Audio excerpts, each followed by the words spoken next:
Hello everyone, कैसे हैं आप लोग।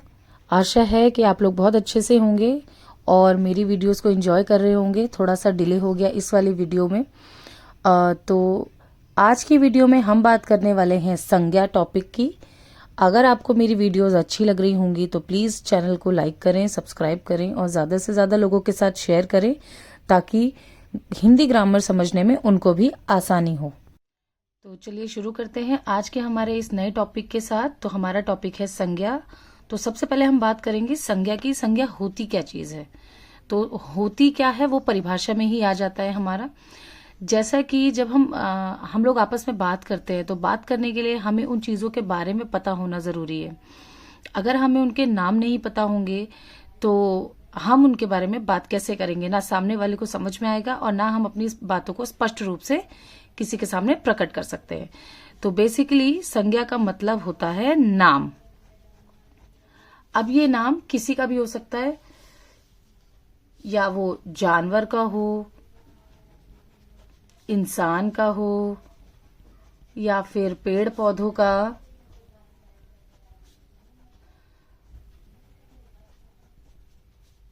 गाड़ियों का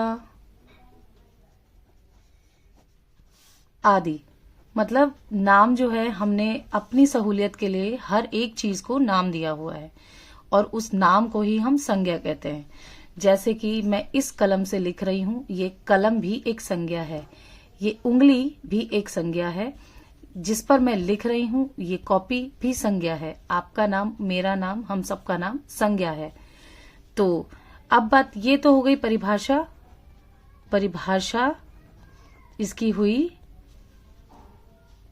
किसी भी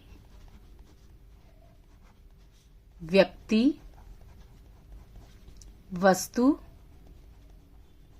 स्थान, भाव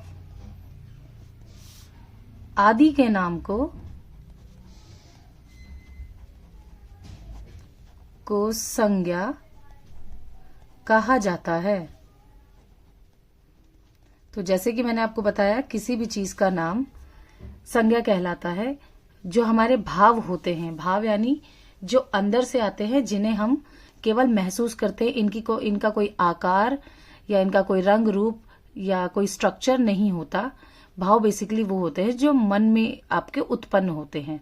तो उन भावों के नाम भी आपका संज्ञा ही कहलाता है। जैसे कि ईर्ष्या, घृणा, है ना, जलन, द्वेष, इस टाइप के जितने भी आपके भाव हैं, दुख, ये सब हमने इनको एक नाम दिया हुआ है और ये नाम ही संज्ञा कहलाता है। तो अब बात करते हैं संज्ञा के प्रकार की, कि संज्ञा कितनी होती है, संज्ञा के कितने प्रकार होते हैं। तो संज्ञा के 3 प्रकार होते हैं।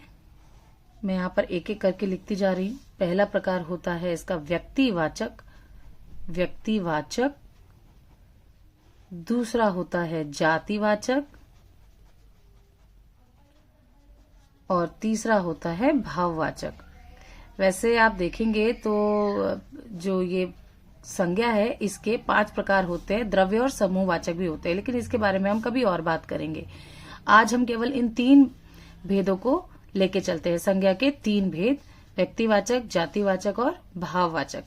तो सबसे पहले हम बात करेंगे व्यक्तिवाचक की, कि व्यक्तिवाचक होता क्या है। इसके नाम पर मत जाइए, व्यक्ति मतलब व्यक्ति को कहेंगे नहीं। व्यक्ति यानी जो केवल एक हो, केवल एक हो। ठीक है, इस चीज को हम ध्यान में रखेंगे। जैसे ताजमहल। ताजमहल आपको दुनिया में कहीं और नजर आता है? नहीं, केवल एक है, वो भी भारत में है। ऑल्सो भारत, भारत कितने हैं? एक ही है। जितने भी देशों के नाम होंगे वो सारे आपके व्यक्तिवाचक, और आप जितने भी व्यक्तियों के नाम होंगे वो भी व्यक्तिवाचक आएंगे। व्यक्तियों के नाम,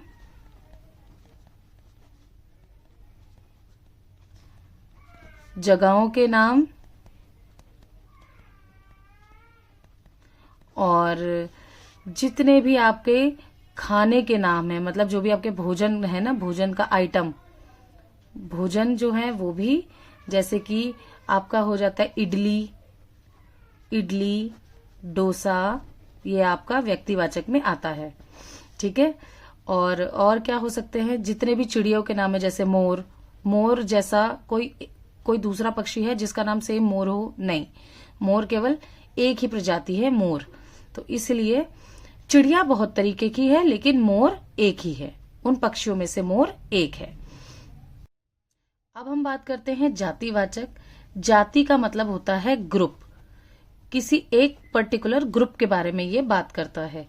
जैसे कि मैंने आपको बताया पक्षी, पक्षी एक ग्रुप को कहते हैं जिसके अंदर ये पूरा, सपोज ये पूरा ग्रुप है जिसमें हमारा मोर आता है, जिसमें हमारा तोता आता है, जिसमें हमारे कबूतर आते हैं, और भी बहुत सारे, जैसे गिद्ध आता है और गौरैया आती है। तो ये सभी जो पक्षी हैं, इन सभी को हम क्या कहते हैं? इन सभी को हम पक्षी कहते हैं।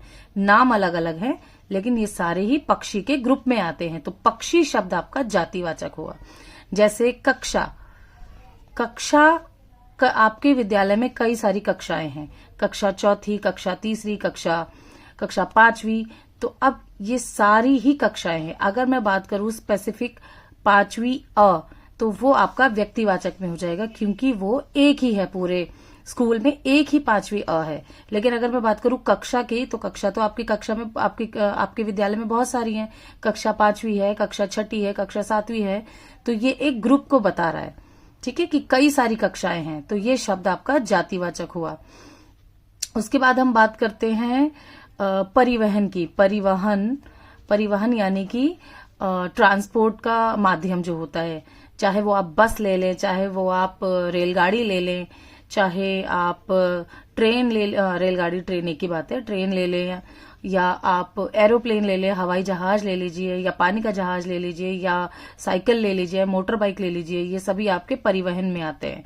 इन सभी को आप परिवहन कहते हैं। आपको यात्रा करने में आसानी होती है। लेकिन अगर आप पर्टिकुलर अलग अलग उनमें जाएंगे, जैसे कि मोटर बाइक, वो केवल एक ही है। इन सभी परिवहन में से यात्रा करने के साधनों में से एक है जो कि व्यक्तिवाचक में आता है। लेकिन अगर आप परिवहन शब्द को लेंगे तो वो जातिवाचक में आएगा क्योंकि इस परिवहन शब्द में कई सारे मोड ऑफ ट्रांसपोर्ट आते हैं, इसलिए ये शब्द आपका जातिवाचक होता है। इसी प्रकार से आप नदियों को ले लेंगे तो जो नदी शब्द है, नदी तो कई सारी है ना। यमुना ले लो, सरस्वती ले लो, घाघरा ले लो, कोसी ले लो, गंडक ले लो, सिंधु नदी ले लो, ये सारी हमारी नदियां हैं। लेकिन अगर मैं बात करूं केवल गंगा, तो गंगा जातिवाचक आएगा या व्यक्तिवाचक? बिल्कुल व्यक्तिवाचक आएगा क्योंकि गंगा हमारे पूरे पृथ्वी पर केवल एक ही नदी का नाम गंगा है। यमुना एक ही नदी का नाम यमुना है। लेकिन नदी एक ऐसा शब्द है, जितनी भी नदियां बहती हैं उन सभी को नदी कहते हैं। नदी के अंदर कई सारी नदियों के नाम आते हैं, तो ये एक ग्रुप को दर्शा रहा है। तो ये आपका जातिवाचक संज्ञा हुआ। अब बात करते हैं भाववाचक की। भाव का मैंने जैसे मीनिंग बताया था आपको, फीलिंग्स होती हैं जिनको आप केवल महसूस करते हैं। आप, इनका कोई आकार नहीं होता, आकार नहीं है, ठीक है, रंग रूप नहीं है, इनका कुछ नहीं है। आप केवल और केवल इन्हें महसूस करते हैं। जैसे ईर्ष्या, ईर्ष्या का कोई आकार, कोई स्ट्रक्चर है? ईर्ष्या का नहीं, ईर्ष्या का कोई आकार, कोई स्ट्रक्चर नहीं है, ये अंदर से आप महसूस करते हैं। बचपन जो शब्द है, बचपन जो शब्द है, वो आप धीरे धीरे अंदर से महसूस करते हैं कि आपके अंदर बचपना है। बचपना कभी दिखाई नहीं देता है, बचपना आपके हरकतों में आता है। तो और क्या हो गया? घृणा जो है, घृणा आपका जो एक शब्द है, ये भी आपका भाववाचक संज्ञा में आता है। घिन करना, आप घिन करते हैं, अंदर से आपको ये महसूस होता है। इसका कोई आकार, कोई रंग, कोई रूप नहीं होता। अगर इनमें से किसी का रंग रूप हो तो आप मुझे कमेंट करके जरूर बताइएगा। और अब बात करते हैं और किस तरीके की भाववाचक संज्ञा होती है। जैसे कि दुख आप महसूस करते हैं, दुख कभी दिखाई नहीं देता, कभी सुनाई नहीं देता, है ना, कोई उसका रंग नहीं है, कोई आकार नहीं है, ये केवल और केवल आप महसूस करते हैं। तो ये हुई हमारे 3 संज्ञा के भेद। पहला व्यक्तिवाचक जो केवल एक होते हैं, जातिवाचक जो ग्रुप को दर्शाते हैं, समूह को दर्शाते हैं। भाववाचक जो आपकी फीलिंग्स को, आपके भावों को बताते हैं। ये सारे शब्द, इस तरीके के शब्द आपके संज्ञा कहलाते हैं। अगर आपको ये वीडियो इन्फॉर्मेटिव लगी हो तो प्लीज मेरे चैनल को लाइक करें, सब्सक्राइब करें और ज्यादा से ज्यादा शेयर करें।